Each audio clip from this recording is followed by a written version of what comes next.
প্রতি গাছে গাছে থোকায় থোকায় আম ধরেছে, আর এদিকে আমার ভাইপোরা আমার কাছে এসে বাহানা জানাচ্ছে যে কাকা আজকে কিন্তু আম মাখা খাইতেই হবে। তো ফাইনালি আজকে আমরা আম মাখা খাবো একটা পুকুর পাড়ে বসে, সবাই মিলে আজকে আম মাখাবো। এদিকে পাঠিয়ে দিয়েছে আমার ভাইপোদের আম পাড়তে। তো ভাইপোদের পাড়া স্পেশাল আম আর আমি হচ্ছে মাখাবো, তো মাখানো সবকিছু ম্যানেজ করতেছিলাম। কেন জানি না মনে হয় যে একটা পাত্রের থেকে কলার পাতায় আম মাখালে একটু বেশি মজা। তো কলার পাতা কাটতে চলে গিয়েছি কলা গাছের কাছে, দুটো কলার পাতা নিয়ে চলে আসছি। এবার ঝটপট আমরা আম মাখাবো। তো মুখে কত হাসি, খুব মজার একটা সময়। তো আম মাখাইতে হলে সবাই কিন্তু হাতে হাতে আমরা সবাই মিলে কাজ করতেছি, আর আমি হচ্ছে আমগুলো কাটতেছিলাম। আমাদের স্পেশাল আমগুলো কাটা রেডি, এবার হচ্ছে আমগুলো মাখাবো। তো সুন্দর করে ছোট ছোট করে কেটে এবার আমগুলো মাখানোর পালা।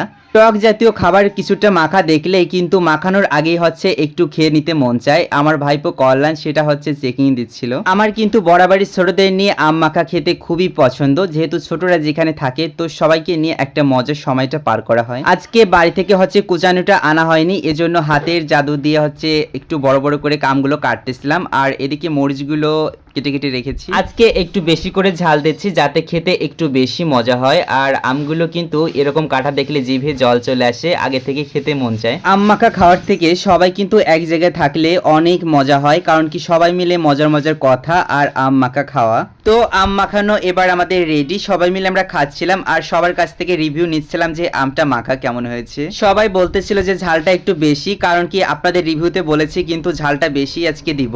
এদিকে আমাদের অ্যাক্টিং কাকা অ্যাক্টিং করা শুরু করে দিয়েছে। ঝালটা কত হয়েছে জানি না, কিন্তু কাকার অ্যাক্টিংটা কিন্তু জোর। কাকাকে কিন্তু নাটকের ভিলেন চরিত্র দিলে খুবই মানায়, কারণ কাকা কিন্তু অ্যাক্টিংটা এত পরিমাণ করতেছিল। তো আজকের এই আম মাখার মজার সময়টা উপলব্ধি করা হলো।